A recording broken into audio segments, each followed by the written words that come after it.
Since Washington crossed the Delaware at Christmas in 1776, American troops have missed holidays at home to defend our experiment in democracy.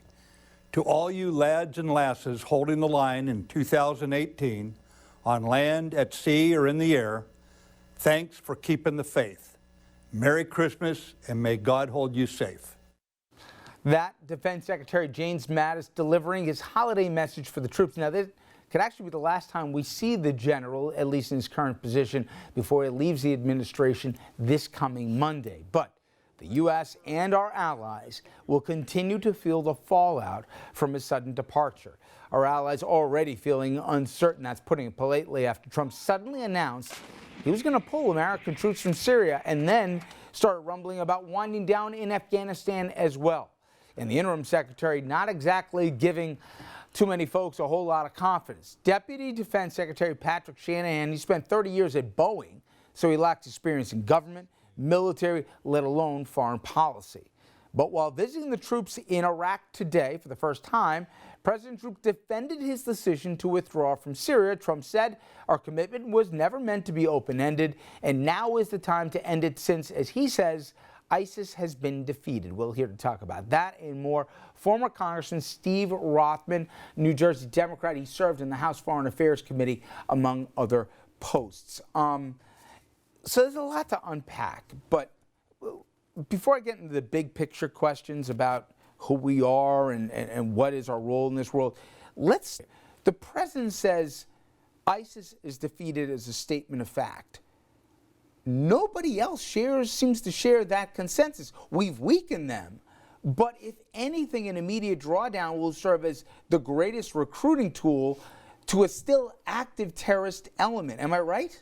You're absolutely right, and you don't just need to take my word for it or your own knowledge of current events. You can listen to Trump's Secretary of Defense, Trump's Secretary of State, and Trump's National Security Advisor, all of whom recently said we have to stay in Syria a little longer to defeat ISIS, to make sure Iran doesn't take over Syria, and to try to get a new government in Syria that's better for our allies in the region. So Trump decided on his own, without consulting them, in absolute contradiction to what they've been saying publicly to Americans and our allies and everyone around the world, that he's changed his mind. And Wesley Clark, the former four-star guest on Friday, Army general, said that the allies of America are asking openly, was President Trump blackmailed or bribed by Turkey, by Russia, or by Saudi Arabia, because the decision was so shocking and bad for the U.S. Let me ask a guy who sat on foreign relations, what freaked you out more? That a phone call, literally, I'm not hyping this, a phone call from Erdogan, the Turkish president, said, "Hey, would you get out of Syria?" I don't think he legitimately thought he was going to get the answer he got on the other side of the phone. "You're killing me here. The northern part of the country, I got concerns, the Kurds and everything else." And that the president just said, "Fine, you take it, you own it." Or the fact, Steve, that we asked the Kurds to fight with us. We made a pledge to them. You guys do a lot of the fighting. We'll do a lot of the management here. We'll help with the tactics. We'll help with the air cover. But you guys put blood on the line here, and we've got your back. And we are going to abandon them, potentially to slaughter. Is it our abdication of a pledge? Or is it that we are, or he is, the president, so easily manipulated that a single phone call can trump our policy? Well, you're absolutely right. We asked the Kurds to help us defeat ISIS, and they went out, their men and their women, and helped make all the progress we've made towards defeating ISIS, but we haven't defeated them altogether. The question, though, is, for all of the America's allies and everyone in America, why did the president do this? We know that he lies. He lies every day. He lies about his business interests. He lied for 2.5 years, President Trump, saying he never had any business interest with Russia, and yet Michael Cohen just pled guilty in federal court to saying that Trump was offering a $50 million penthouse to Vladimir Putin as late as the middle of 2016 if Putin would let Trump build Trump Tower Moscow. You believe, Steve, that it wasn't just Erdogan on the phone call. The president didn't like the tone on the other end, so he says, "You own it." You think, even if we don't know what it is, that something else said, "Take it"? Absolutely. Why would the president lie for 2.5 years about his business interests in Russia? Why would he lie about his business interests with Turkey and his business interests with Saudi Arabian money? You should read the December edition of Foreign Policy magazine, by the way, to find a detailed explanation of Russian money propping up Trump's businesses for the last 25 years. But what does it say when Trump's National Security Advisor Bolton, Secretary of State Pompeo, and Secretary of Defense Mattis just said a few days before Trump's surprise announcement, we have more work to do in Syria and more work to do in Afghanistan to prevent Al-Qaeda and ISIS from relocating to your point, Steve, Afghanistan.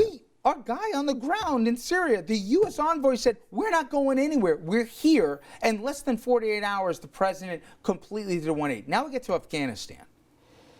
Mattis does a line in the sand. In fact, let's bring up the quote here just to show, why this wasn't just a small disagreement. For him to make sure this was released publicly after the president lied and said that he retired, Mattis said in part, while the U.S. remains the indispensable nation in the free world, we cannot protect our interests or serve that role effectively without maintaining strong alliances and showing respect to those allies.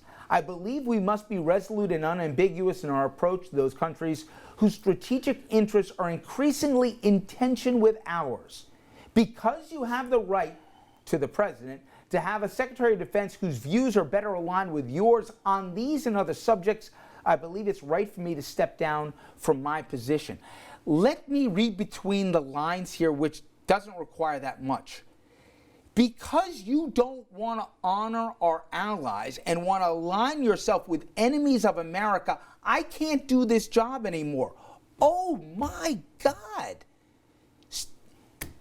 Am I being a tinfoil hat to say, I can see in the beginning of 19, Putin saying, I'm going into Ukraine. Who's going to stop? Well, the North Koreans. Trump to say to South Korea, by the way, we're taking our troops out of there too, because not my fight anymore. Do you believe that we are in that tenuous a situation with some of the remaining adults leaving because the president is frankly acting un-American? Well, one has to question not just the president's judgment, which all his senior advisors are on the opposite side of, and most Americans are on the opposite side of. And there's a lot of smoke about whether Trump is making these decisions, not about, I regret to say this, but it's true. We wonder, is he making these decisions in the national security interests of the United States, or to avoid being blackmailed about something embarrassing that might cause him to not win re-election?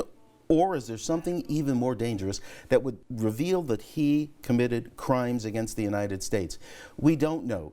And the fact that he won't release his tax returns, which might bear fruit, might show us where all his money came from. What are his real interests? And that brings me to the point as to, not some existential question, but who are we and what do we stand for? And I mean that because I think, like a lot of people, subconsciously I said, well, this clown car that's going on right now, whether he makes it a full term or not, it'll be an ugly chapter, but we'll turn the page, and in 2020 or whatever, we'll get back to normalcy. There is lasting damage that he's doing here, right? It's not just, oh, well, what does he or doesn't he do in Syria? Or are we giving the Saudis a pass here for the murder of a guy and have blood on our hands with Yemen? It's much more than that, isn't it? He violates every rule of a leader. He contradicts his own staff publicly. He changes his mind mid-sentence. He asks the Congress, Republicans and Democrats, come up with a spending bill, the two of you, and I'll sign it. They do. They present it to him. He says, no, I'm going to shut down the government. He asked for immigration reform. The Republicans and Democrats in Congress gave him a bipartisan bill.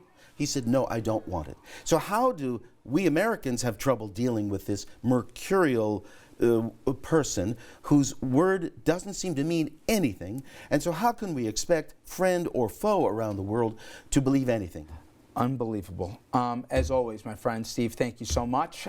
Up next, we're going to check in on Capitol Hill. That's where the government, as you know, shut down, and Democrats gearing up to retake control of the House of Representatives.